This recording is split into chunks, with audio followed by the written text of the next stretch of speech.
बिस्मिल्लाहिर्रहमानिर्रहीम। का सब पंजाब नहीं, इस वक्त पाकिस्तान पूरे में अमलन कोई हुकूमत नहीं। मैं आपको ये पूरी 100% आज मैंने 3 फेडरल सेक्रेटरी साहबान से बात की है। अच्छा, वो कहते हैं हमें नहीं पता अगले लम्हे क्या होने वाला है। ये क्या क्या है ये उसकी वजह ये है कि उधर कमो बेशतर 14 जमातें हैं जो स्टेक होल्डर हैं वफाक में। ठीक है, क्योंकि नून लीग के पास मेजोरिटी नहीं है, सिर्फ 84 या 85 सीटें हैं जितनी भी हैं। और पंजाब में जो असम्बली में मारपीट हुई उस पर परवेज लाई साहब ने थाना किला गुजर सिंह एप्लीकेशन दी, वो मुकदमा दर्ज नहीं हुआ। उसके बाद सेशन कोर्ट चले गए, उधर चले गया।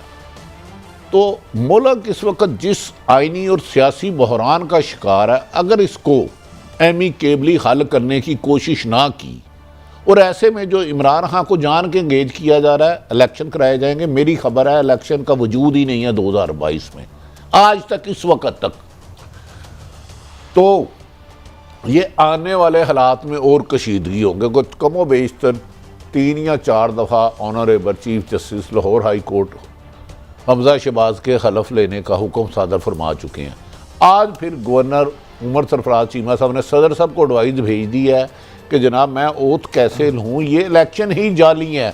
शायद आपको याद नहीं है, जो डिप्टी स्पीकर मजारी साहब है ना, ये पीटीआई के थे। जी, पीटीआई के टिकट थे। तो इन्होंने जब इलेक्शन कराए, वजीर आला पंजाब का इंतखाब हो रहा था असम्बली में, ये खुद मीडिया गैलरी में थे, ये अपने स्पीकर की सीट पे नहीं थे। क्या कानूनी हैसियत है क्योंकि असम्बली में कहीं खड़े होकर भी आप नहीं, हमने तो जिंदगी में नहीं देखा। लेकिन अब ये मामला दरअसल अदालतों में है।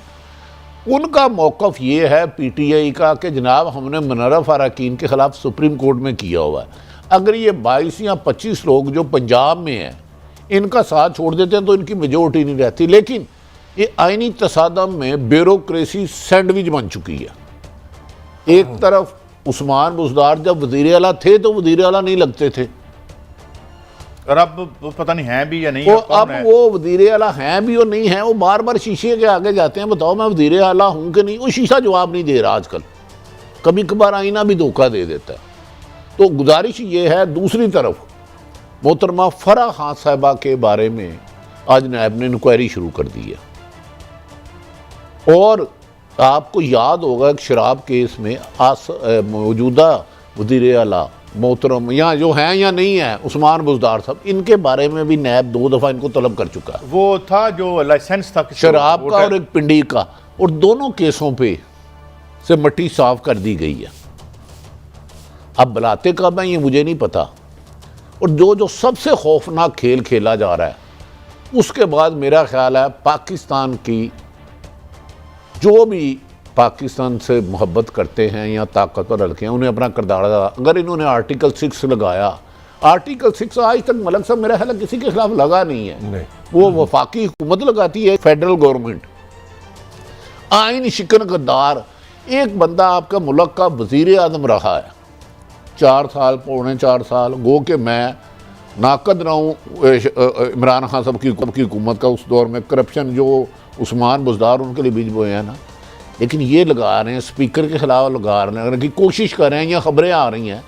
इससे अमन तो नहीं होगा, इस खौफ से, इस दहशत से। दूसरा, नहायत अदब एहतराम से मलक साहब आपकी इजाज़त से, जी मुझे दुख है इस FIA पे जिसे फेडरल इन्वेस्टिगेशन एजेंसी करते हैं।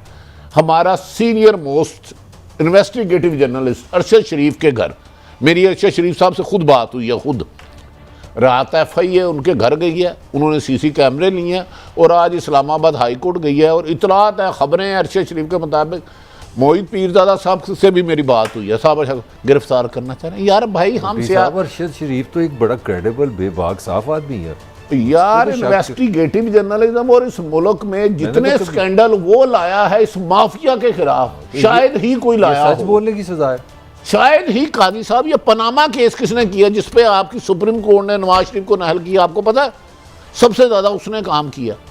लेकिन खुदा के लिए मैं हुक्मरानों से गुजारिश करता हूँ, नून लीग से, हमारा किसी सियासी जमात से कोई वास्ता नहीं, ना किसी से ज़ाती इख्तलाफ है। अगर सहाफ़ियों पर अपने कदगन लगाकर एल्फी डाल के ज़ुबान बंद करने की कोशिश की, हाथों में हमारे हथकड़ियों से कलम रोकने की कोशिश की, तो हम पुरअमन एहतजाज, ज़ियाउल हक आपका रूहानी वालिद था, उससे नहीं हम डरे। हम ना कानून से बाला है, ना अखलाकियत से बाला बाला ना है, हो। हर बात का जवाब शायद आप दे। बता रहे थे आज वो अदालत में गया अरशद जी कोई इस तरह। अरशद शरीफ कादी मलक साहब, आप उसे मिले हैं? हाँ, बहुत दोस्त है, दफा भाई मिले है हैं। हमारा, बड़ा प्यारा भाई है ना, हाँ, इज्जत करते अब हैं। देखें उस जैसे क्रेडिबल जर्नलिस्ट को रात को FIA जाए अंधेरे में, उसकी बुजुर्ग माँ है, ना उसके पास केस, ना उसकी कोई बात। अगर उसने कुछ गलत किया तो उससे पूछो, जरूर पूछो, हमसे भी पूछो। लेकिन इस तरह क्या गलत हो सहाफियों को 12 सहाफियों की मैंने कहा था आपको बहुत दिन पहले फरिस्त बनी हुई है। तो हमारी तो हुकूमत से यही गुजारिश है, ना भाई हम ये 5 करोड़ का वकील कर सकते हैं, ना 2 लाख का जलसा कर सकते हैं, ना अदारों को गाली दे सकते हैं, लेकिन पुरअमन एहतजाज तो हमारा हक है ना। गिरते गिरते मर जाएंगे, लेकिन तुमसे हाथ नहीं जोड़ेंगे। हम मार खाने वाले नहीं हैं, हम सच गोई के हक रास्ते पे चलने वाले हैं। अरशद शरीफ और जिन पे भी खिलाफ है, हुकूमत से गुजारिश है उसे नज़रसानी करे। इसमें मैं एक बात और भी अर्ज कर दूं से पहले कि ये कल वाले आज अपोजिशन में है, आज जो अपोजिशन में है कल हुकूमत में न जाने कल कहाँ होंगे। हम तो आपको यानी डिफेंड करते हैं, तो ये, लेकिन मैं अब दोबारा अपनी स्टोरी पे आता हूँ। ये तो बात हमने कर ली। परवेज़ इलाही साहब के एक 60 सुनवाता हूँ आपको, तो उसके बाद बात आगे बढ़ाते हैं। कौन कहता है जी कि वो आईनी बयान है, सूबे के बगैर चल रहे? सूबे के बगैर नोटिफिकेशन देखे जो पहला नोटिफिकेशन है उसमें साफ लिखा हुआ है आइन के तहत कि जब तक नया चीफ मिनिस्टर ऑफिस में ओथ लेके बैठता नहीं है, पुराना जो चीफ मिनिस्टर है वो अभी भी आज भी चीफ मिनिस्टर है गुलजार साहब, और आज भी उनके इख्तियारात बहाल हैं। अब ये तो नुक्ता नज़र है, और कानूनी तौर पर भी इनका नुक्ता ठीक है। अमली तौर पर ये बात कर रहे थे कि अमली सूरत हाल क्या है वो मुख्तलिफ हो सकती है। मलिक साहब देखिए कारी साहब, बेसिक कुछ चीज़ें पार्लियामानी रवायत होती हैं, मतलब उसमें कानून तो मैं तो कानून का ना मतलब मेरा काम नहीं बनता। तो पार्लियामानी रवायत ये है कि अगर अदम एतमाद हो जाए वो कानूनी बात है, अगर आपको मेजॉरिटी मिल जाए, क्योंकि डेमोक्रेसी जो वेस्टर्न डेमोक्रेसी वो नंबर्स की है, तो नंबर आपने ज़्यादा ले ली हमसा ने, तो उसका बनता है जो एक पार्लियामानी रवायत है। मगर असल इशू ये नहीं है, असल इशू ये है कि मैं समझता हूँ पंजाब जो 62% ऑफ पाकिस्तान है, ये एक मुहाजरे की कीमत अदा कर रहा है। आपकी जो बड़ी पॉलिटिकल पार्टीज़ हैं वो आपस में लड़ रही हैं और सफ़र पंजाब है।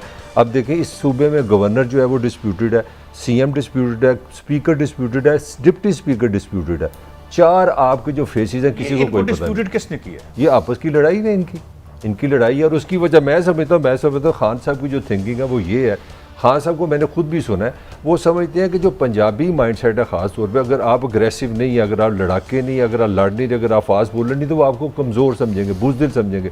लिहाजा आपका काम है ताकतवर, क्योंकि हुकूमत साइन ऑफ पावर है, तो आप पावर को पढ़ जाए देखें। और होगा क्या ये मैं आपको बता दूँ, 15 दिन जो वज़ीर आज़म है उसका हक़ है कि वो गवर्नर बदल सकता है। 15 दिन आपके सदर उसको रोक सकते हैं, तकरीबन 15 दिन हो गए हैं, फिर आगे 10 दिन है। 25 दिन को क्या रहा था? 25 दिन बनते हैं, मैं वही बता रहा हूँ।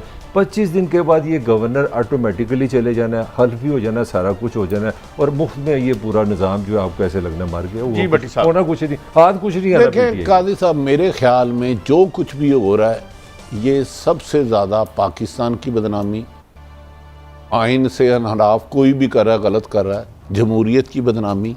आवाम को किस बात की सज़ा दे रही है? 2 इस वक्त वज़ीर आला बने हुए हैं, एक हमजा शहबाज साहब, एक उस्मान बुज़दार साहब। खैर ये कह रहे हैं 25 दिन से खाली है, और जब से 4 साल वो उस्मान बुज़दार खाली रहा, सिवाय उसने अपने ख़ानदान के किया क्या? अपने ख़ानदान को नवाजा। वो एक और बुज़दार है, उनकी फैमिली का मैं भूल गया हूँ, मुझे आज उनके एक खबर आई है उनकी, खैर वो 2-4 दिनों में करेंगे। कादी साहब, ये मौजूदा आइनी बहरान मेरा ख्याल है इस पर बहुत संजीदगी से गौर करने की ज़रूरत है, बहुत संजीदगी से। वरना मैं बार बार पहले भी कहता था, तसादुम, आपको याद है शेख रशीद कह रहे साहब कहते थे, साबिक़ वज़ीर दाखिला, कि याद रखो ऐसा तसादम होगा कि किसी के हाथ कुछ नहीं आएगा। मुझे लग रहा है सियासतदान जिस तरह एक दूसरे के साथ दस्तों गिरेबान हुए हैं, एक दूसरे के साथ दस्तों गिरेबान होने में आइन और कानून की धजकियाँ उड़ा रहे हैं, ये खुद भी किसी हवा के झोंके से किसी साइड पे जाके गिर पड़ेंगे। काजी साहब, एक सेकंड में आपसे लूँगा। पंजाब एज पॉपुलेशन जो इंतज़ामी यूनिट है, दुनिया की 12वीं बड़ी पॉपुलेशन है, और पंजाब की आबादी ना फ्रांस, इंग्लैंड, जर्मनी जो दुनिया की वर्ल्ड सुपर पावर है उससे ज़्यादा है। यानी कि दुनिया की 12वीं बड़ी पॉपुलेशन को 25 दिनों से नहीं पता कि उनका CM कौन है, उनका स्पीकर कौन है, उनका गवर्नर कौन है। ये है हमारी पॉलिटिकल अचीवमेंट 70 साल के बाद। नहीं वो तो खैर ये तो अब ज़ाहिर है हमारे यहाँ बहुत आबादियाँ होती हैं। अब बिहार है उसमें उसकी आबादी मेरे ख्याल में हमारे हाँ वो वहाँ पे भी है, मगर मैं बात कर रहा हूँ बाहर भी लेकिन- बड़ी लेकिन- पॉपुलेशन लेकिन ये है कि वेस्ट पाकिस्तानी हमारा पंजाब ये की।